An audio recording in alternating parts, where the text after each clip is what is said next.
Pause for a moment and listen carefully. What I'm about to tell you might sound absurd, but it is the absolute truth. Everything you believe about success is wrong. It's not intelligence, it's not luck, it's not talent. It's something so simple, yet so powerful, that only 1% of people in the world have the courage to apply. And do you know what's crazier? This 1% controls almost all the money on the planet. Now tell me, what if everything you've been taught about making money was a lie? What if it only took a few months for you to change everything? I learned that a single idea can change everything. I'm not talking about just any idea, one of those that pops up and disappears by midday. I'm talking about that idea that sticks in your mind, that keeps you awake at night, that makes your heart beat faster. It was one of those that pulled me out of mediocrity. I had nothing, no formal education, no degree, no plan. I worked jobs that embarrassed me, living day to day just to pay the bills. And then someone put a book in my hands, Think and Grow Rich. I had no idea those pages contained something so powerful it would change the course of my life, but it wasn't the book itself. It was the idea that was born within me as I read it. An idea that said, you can change everything if you change what you believe about yourself. I started with what I had, almost nothing. I opened a small cleaning business. It was simple work, sometimes humbling, but it was the first step I took believing in a new vision. I remember clearly, I used to clean a floor for $30 a month. $30.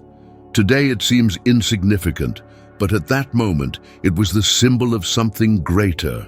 Because I wasn't just cleaning that floor, I was polishing my mindset. I was training my brain to act based on the idea that I could be more. And it's curious to think about how many powerful ideas go unnoticed every single day. Perhaps you felt that impulse to start something new, open a business, change careers, study something different, but a voice inside you said, it's not the right time. You don't have the money. You don't have the time. And you believed it. That's the trap. It's not the lack of resources that paralyzes people. It's the lack of decision, the decision to transform an idea into action. I also hesitated many times. I was scared. I doubted myself. I thought I wasn't capable. But I learned something I've never forgotten. An idea only has power when you act on it. You can have the best idea in the world, but if you don't act, it dies. Action is the oxygen of the idea. When I started my first business, I knew nothing about cleaning, about management, about sales. I just decided I would make it work, and I did. In my first year, that small business made me over $100,000. And that's when I realized the secret wasn't in what I was doing, but in who I was becoming with each action. And here's the point. Few people understand. The right idea transforms you even before it manifests in the physical world. When you truly commit, something changes within you. Your behavior changes, your demeanor changes, your outlook changes. People start treating you differently, not because the world has changed, but because you've changed the way you see yourself. Research in behavioral psychology shows that 95% of the decisions we make are guided by the subconscious, and the subconscious is shaped by the ideas you feed it daily. If you feed it doubts, limiting thoughts, that's what your subconscious will reproduce. But if you feed it an idea of purpose, growth, and wealth, it starts to create automatic behaviors that draw you closer to it. It was like that for me. I didn't have to force the changes. They started happening naturally because the right idea transformed me from the inside out. Now think, how many ideas have you had that could have completely changed the course of your life? How many times did you think about doing something different but gave up because someone said it wouldn't make money or it was too risky? Most people kill their own dreams by trying to be too logical. But success isn't born from logic. It's born from faith, and faith is the belief in something that doesn't exist yet, an idea that is still germinating within you. I always say, ideas are seeds. But how many seeds have you let die because you didn't have the courage to plant them? I planted one, and it multiplied into 1,000. Today, I know that the difference between those who live in fear and those who live in abundance lies in a small act of courage, the act of saying yes to an idea. So stop for an instant and ask yourself, what is the idea knocking at the door of your mind right now? The one you've been trying to ignore because it seems too big, too bold, too impossible. What if that's exactly the idea that will change everything? I started with $30, and that small action led me to a life of purpose, wealth, and freedom. Not because the universe chose to favor me, but because I decided to believe in an idea and refuse to let it die. Grab a piece of paper right now. Write down a single idea that, if you had the courage to put into practice, could transform your life in the next 12 months. It doesn't have to be grand, it doesn't have to be perfect. Just write it down. When you record an idea, you start to give form to the invisible. And the invisible is where everything truly begins. Perhaps you think this is too simple. But remember, simplicity is what 99% ignore and 1% apply. Most people overcomplicate success because they don't believe it can be so straightforward. But the secret is exactly that, acting on a single idea until it blossoms. That's how visionaries, inventors, leaders are born. They didn't start with everything planned out. They started with an idea, and if you tell me you don't know where to start, I answer, start where you are. Use what you have. Do what you can. Because that's how the universe responds. It doesn't reward those who wait, but those who move. An idea with action is more powerful than 1,000 unspoken intentions. So it doesn't matter the size of your dream. What matters is the size of your decision. And perhaps, a year from now, when you look back, you'll realize it all began today, with a simple idea and the courage to believe in it. For much of my life, I believed a lie. That to succeed, you had to be very intelligent. I truly thought that wealth was a privilege reserved only for geniuses, for those with diplomas hanging on their walls and answers for everything. And by believing this, I kept myself small. I sabotaged myself before even trying. I'd look at myself and think, how could someone like me get rich when I didn't even finish school? This belief imprisoned me for years, until one day I realized something that changed everything. Success has nothing to do with intelligence, but with the way you think. I started observing the world around me. I saw extremely intelligent people struggling to pay bills, living in debt, anxious, stressed. And I saw simple people with no formal education prospering in impressive ways. It was at that moment that I realized there's a gigantic difference between knowing and understanding. Knowledge is information. Understanding is application. And what separates one from the other is the type of thoughts you feed yourself every day.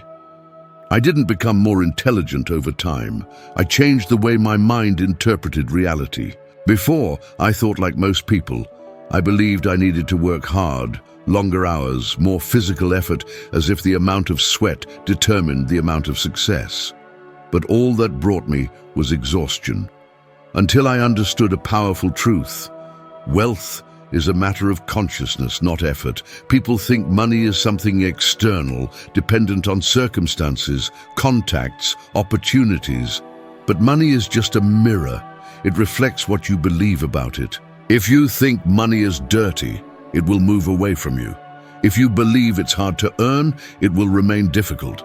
If you feel guilty for desiring it, you will never keep it in your life. I had to face this truth head-on and realize that the problem was never in the economy, nor in opportunities. It was inside my mind. And that's when I started questioning everything I believed. I took a sheet of paper and wrote down every thought I had about money. I remember clearly, money is hard to earn. Money doesn't grow on trees. You need luck. Rich people don't go to heaven. And then I looked at those phrases and asked, where did this come from? Who taught me this? I realized that none of those ideas were mine. They were inherited phrases from family, from school, from society. I carried beliefs that weren't even mine, and yet I lived by them. That's the most dangerous prison, believing your thoughts are truths, when in reality, they are just repetitions of what you've heard throughout your life.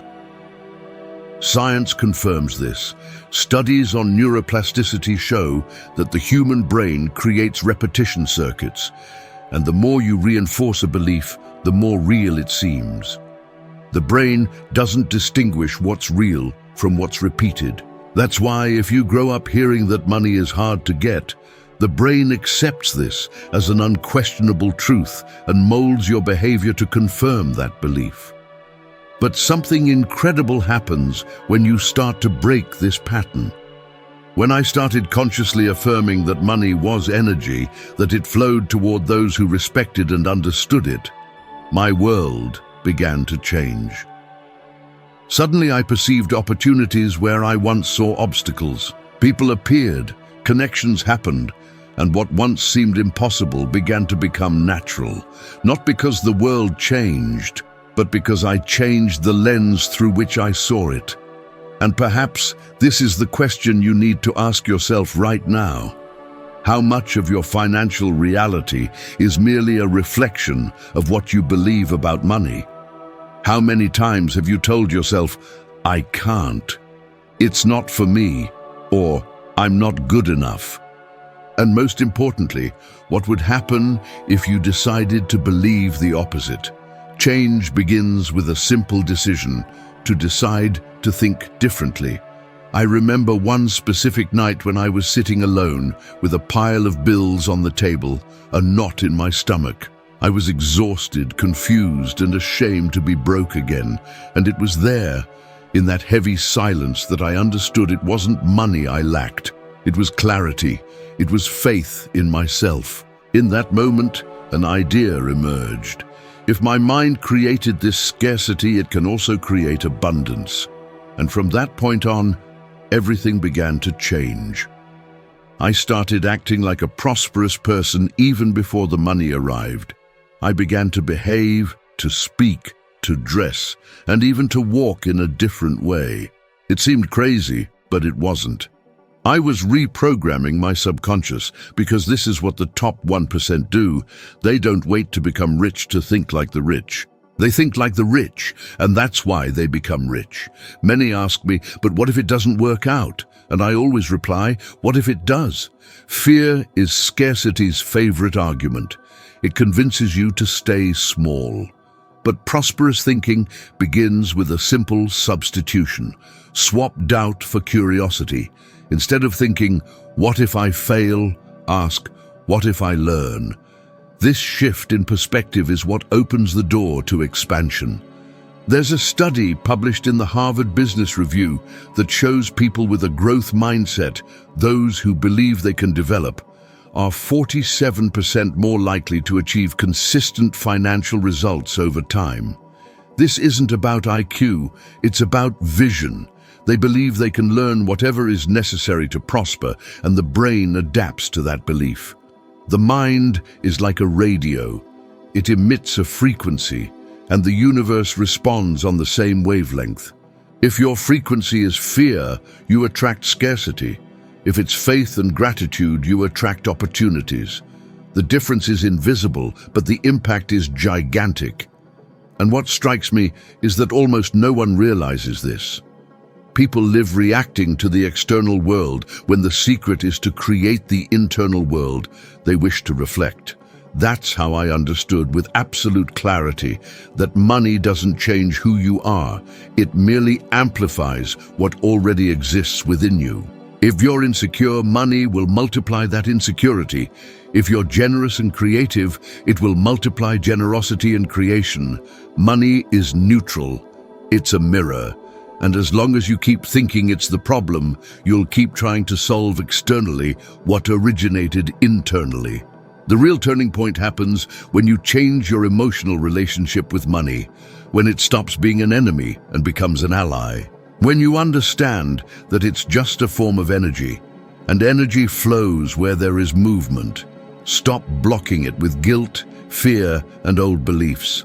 Start looking at money as a tool for expansion, and I guarantee, when you change what you believe, the opportunities that once seemed distant will start moving in your direction.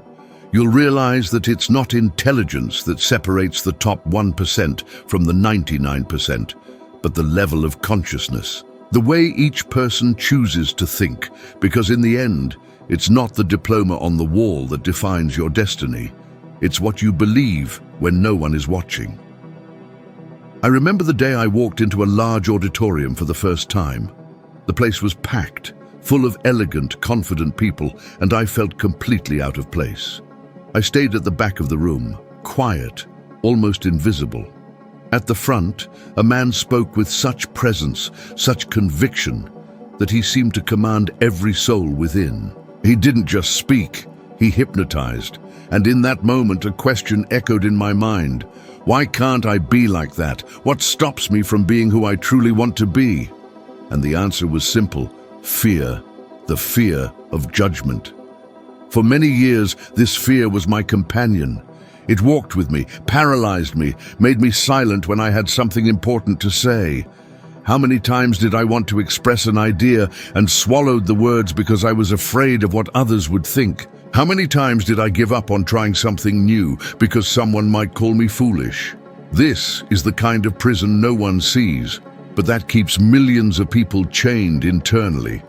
That day, at the back of the auditorium, as I watched that man speak, something happened. He uttered a sentence that pierced my chest like lightning. If you want to be free, you need to be yourself. These words struck me because I knew deep down that I wasn't being myself. I was being what others expected me to be, and in that instant, I realized the silent cost of living to please. Most people live this way, seeking acceptance, fearing the gaze of others, molding their behavior to fit patterns that were never their own. We grow up learning not to make mistakes, not to bother anyone, not to stand out. And without realizing it, we sacrifice what is most valuable, our authenticity. That's why so many live in constant anguish, even when leading a correct life. They breathe, but they don't truly live. If you want to change your life, start by allowing yourself to be who you are. Stop waiting for the world to approve. Stop asking for permission to exist. Life doesn't reward those who hide. It rewards those who have the courage to show up. Today, when I step onto a stage or speak to thousands of people, I still feel butterflies. The difference is that now I know that feeling is a sign that I'm alive, that I'm being true. Fear is still there, but it no longer controls me. I look at it and say, "Thank you for letting me know I'm growing." Freedom begins when you choose to be authentic, even if it means being misunderstood. Because the life you dream of isn't on the other side of success. It's on the other side of the fear of judgment. Doubt is the most silent and destructive thief that exists. It doesn't scream, doesn't appear suddenly, but it infiltrates little by little until it completely paralyzes your ability to act. I lived imprisoned by it for years. I was afraid of making mistakes, afraid of looking foolish, afraid of trying and failing. I remember the times I sat in meetings and remained silent, even when I had ideas that could change the course of things. I knew I could contribute, but the fear of what they would think if I said something wrong was greater than the desire to speak.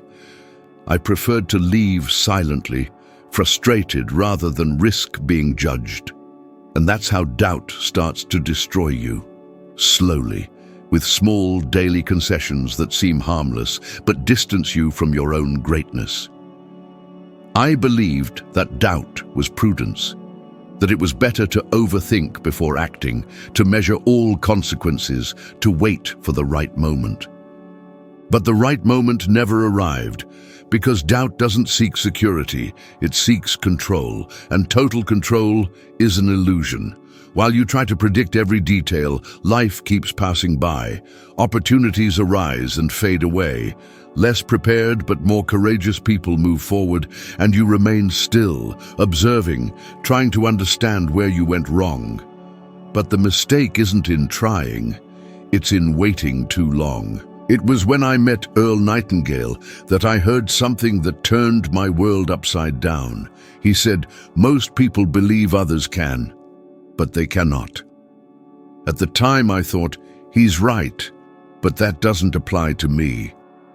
And that's when I realized the extent of my blindness, because that's exactly what doubt does. It convinces you that you are a negative exception, that you are the only one who cannot, does not know, does not deserve. I spent years believing this until I understood that no one is born confident. Confidence isn't something you have, it's something you build, step by step, with small actions that defy fear. The first time I needed to act despite doubt was when I decided to open my cleaning business. I had no experience, no support, not even a business plan, but something inside me said, "Say yes." And I did. The fear didn't disappear at that moment. In fact, it increased. But over time, I realized that every action, even imperfect ones, diminished doubt's power over me. I failed multiple times. I lost contracts, made basic mistakes, was rejected. But each mistake made me stronger, because doubt doesn't survive action. It needs inertia to exist. How many times have you held back from trying something for fear of seeming incompetent?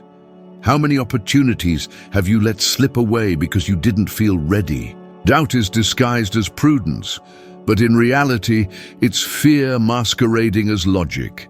It convinces you that thinking more will protect you, when in truth, overthinking only paralyzes you. And while you think, life happens without you. Modern psychology calls this analysis paralysis, the state where the mind believes it's making progress merely by thinking, but is actually hiding from action. Studies show that more than 70% of people postpone important decisions for fear of failing. And the most interesting thing is that when they finally act, they realize the fear was 10 times greater than the actual obstacle. I saw this happen to me countless times. What I imagined to be an insurmountable wall was, in fact, just a shadow cast by my own hesitation. I discovered that doubt feeds on the absence of movement. It thrives in the space between intention and action. It's in that interval that it grows. That's why I learned to act fast. When an idea arises, I don't let fear think for me. I act. Because every time you hesitate, doubt gains strength. But every time you act, it weakens. It's an invisible battle that rages within you every single day. And every decision, no matter how small, is a victory. I like to compare self-doubt to a weed. If you don't pull it out, it spreads and takes over your mental garden. You start by doubting your ideas, then your capabilities, then your worth, until before you know it, you're questioning your very existence. At that point, it's no longer the world limiting you. It's yourself. That's why I decided to declare war on doubt. I knew if I didn't conquer it, it would conquer me. I started with something simple. I listed all the things I had failed to do over the past year out of fear. It was painful. Each line represented an opportunity I'd let slip away, a business I didn't open, a conversation I didn't have, a chance I didn't seize. That list was a map of my self-imposed prison. So I made a pact with myself. For 7 days, I would confront one doubt each day, something that scared me, even if it was small.